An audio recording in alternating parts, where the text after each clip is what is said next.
Hey, folks, welcome to another edition of Big Al's Rockin' Podcast. This week I have Trevor Kidd, a nice Canadian dude, and he's going to talk about his new single, Sunshine, which features Gary Beers on bass from INXS and Jeff Martin on lead guitar of the Tea Party. Now, in the past, Trevor has recorded with members of Billy Talent and Sum 41, and he has performed with Randy and Tal Bachman. How are you doing? I'm doing excellent. Thank you for having me this morning. I really appreciate it.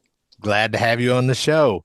So, you're talking about this new single, Sunshine. Let's start out with how did you get Gary and Jeff to collaborate with you? What happened with Gary was a friend of mine who's been doing pretty well in music for the last few years.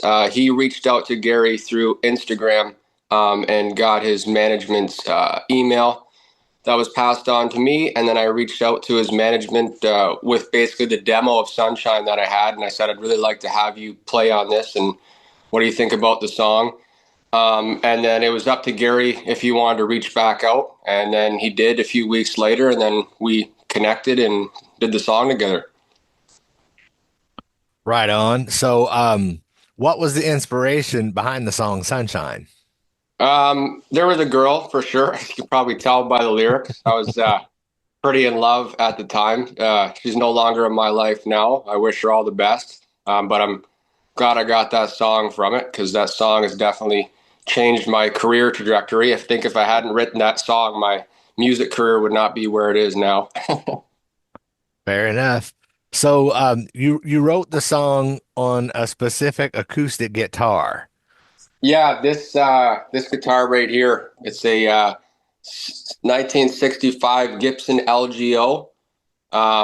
And when I had first came across this guitar, the original owner, he had bought it in the 60s in university. It had been sitting for years unplayed and falling apart. All the braces were warped, cracked. The top was all bellied. So I had to remove the back of this guitar and I rebuilt every brace by hand in this guitar. I also redid the bracing as a V bracing, similar to like a Taylor guitar has, where typically these guitars used to have ladder bracing, and that's why structurally it failed over the years. And the guitar was then tuned to Nashville tuning, so that's why you get that kind of chimey sound. That's not coming through on the Oh, recording very well. So, fair enough. Probably sounds distorted. Um, but yeah, that's the guitar that I used to record Sunshine with. so how long did it take you to actually rebuild that guitar? Probably about 4 months or so, because I didn't have a factory machinery right to accelerate the job. I was kind of doing everything one by one. Did you have issues when you were putting it together where something didn't work, so you had to take it apart and start over?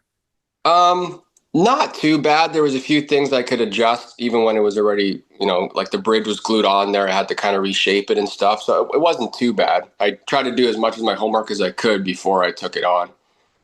Yeah, I thought that was, I had read that you had gotten that guitar in pieces and put it back together. I thought it was kind of interesting, and you know, how life over decades, things like this happen, and you've got a great riff and a great song out of it. So getting back to the song, you said the song was about a girl. Can you give a little bit of a backstory, not necessarily about the relationship that you had, but any kind of backstory to how the song became? In terms of the writing process, I originally just had the kind of the opening riff thing as an instrumental. I had been working. I didn't have any words or lyrics yet, and I had just recorded the instrumental. And usually, when I write songs, I'm usually with a handbook writing out lyrics, and there's some time to it. But for some reason, with that one, I just put on the mic one day and started singing over the instrumental. And never in my life have I had it before. The lyrics just kind of came out almost in one or two takes. I had this song, and obviously it came out because I had many, many years of built up emotion about something that I was able to translate through the song. Um, yeah. So, getting back to working with Jeff and Gary, what did you find anything interesting or exciting about working with those guys? Definitely excitement because both of them are two heroes of mine in rock music. And actually, I was looking back at my old emails, and I have emails going back like 9 years ago of me trying to pitch songs to Jeff Martin, wanting to work with him. But obviously, I maybe wasn't writing to the same level back then, or never got through the grapevine. So it definitely felt like an accomplishment to finally connect and get to work together. Who else would you like to collaborate with? Oh, there's a long list of people. But I would love to work with Gilby Clark, who played guitar in Guns N' Roses there. I've been talking a little bit to Mike Kruger from Nickelback for a while, and I'd really like to get together with him and work on some music together. And hopefully we will line that up at some point down the road, but everybody's got busy schedules. Well, I totally understand that. I've got about 10 songs that I wrote 20 years ago that I still haven't had the opportunity to record. Yeah. So, talk a little bit about previous musical output and how it compares to your current release. I definitely have gone into doing more hard rock and metal stuff in my past. I don't know. I just that just kind of changes with the season. Sometimes it feels like sometimes when I did Salvation, I was listening to a lot of Typo Negative and '90s Ozzy. And at the time I was recording and writing Sunshine, I was listening to a lot of Chris Christopherson, Willie Nelson, and kind of just like more mellow, laid back old country stuff. Even though that's not the genre of music I do, but it translated to a mellower tone in what I was writing and recording. 2020 Salvation won 13 International Film Festival Awards and earned a spot on IMDb and caught the attention of Hollywood actor Eric Roberts and Runaways frontperson Sherry Curry. Can you talk a little bit about that? Well, actually, the Eric Roberts and Sheree Curry that's connected to different songs.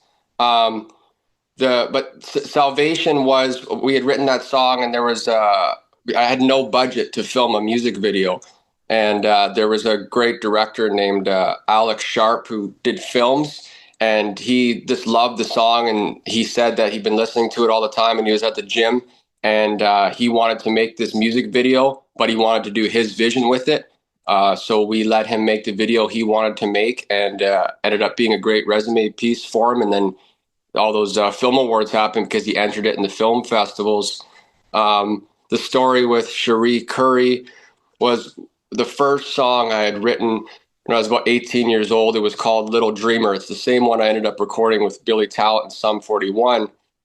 I had recorded my demo of that song, and I had reached out to her on her Facebook page, and she listened to it, and I guess she just loved the song, so she started sharing it on her social media, and then her fans liked the song too, and there was a reaction to it, and she just was very supportive and kind to me making music when I was at that young age.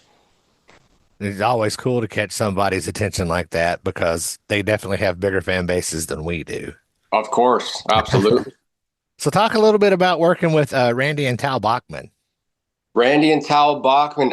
So I knew Tal for a few years prior, and at one because we live in the same city here in Vancouver Island in Victoria, and at one point I think I was about 21 or so. I had auditioned to play bass in a band that Tal was getting going, and I didn't get the gig. It went to somebody else, but everything was positive, and I thanked him for his time, and I guess he just remembered me from then. So then this show came up with his dad, Randy, and Tal had reached out and said, "Hey, do you want to come play bass for this gig with my dad?" And that's how that happened. That's very cool. I'm a huge Guess Who fan, and Are you? I really like Bachman Turner Overdrive too. But you can't have one without the other, really. Yeah, for sure. So, what does the future hold for you in both recording new music and touring? So at the moment, obviously, we're just doing all the promo stuff for Sunshine, but I was just in Los Angeles about, I think, 3 weeks ago with Gary. We were at a studio called Squeaky Clean Studios, which used to be called Crystal Industries Studios. It was built back in the 60s, and Stevie Wonder and Hendrix and a lot of classic artists have recorded there. And anyways, me and Gary are working on new music right now, but this time it's more collaborative, and we're building it from the ground up together. Whereas when I did Sunshine, it was kind of my project and I invited people in to play on it, where this time me and Gary are writing the songs together and shaping the sound. And we're going to definitely bring in some more heavy hitter players that we're having conversations with. And I look forward to that music coming out. It's going to be a bit, not heavy, but like it's a bit more hard rock than what I was doing before with this EP. Right on. You had me at hard rock. So where can my audience find you online? You can find me in, there's all the usual stuff: Instagram, Facebook, YouTube, Spotify, Apple Music. So that's Trevor Kidd, Kidd. Correct, yeah. All right. Well, Trevor, I appreciate your time and I look forward to hearing what's next. Thank you very much for having me. Have a great day. You too. Take care. Thanks for listening to Big Al's Rockin' Podcast. If you haven't done so already, please be sure to subscribe on your preferred podcast outlet. Visit BigAlRocks.com to find past episodes, on-demand links to my radio show, links to my social media, and other Big Al shenanigans. Most importantly, please like and share this episode. Peace out.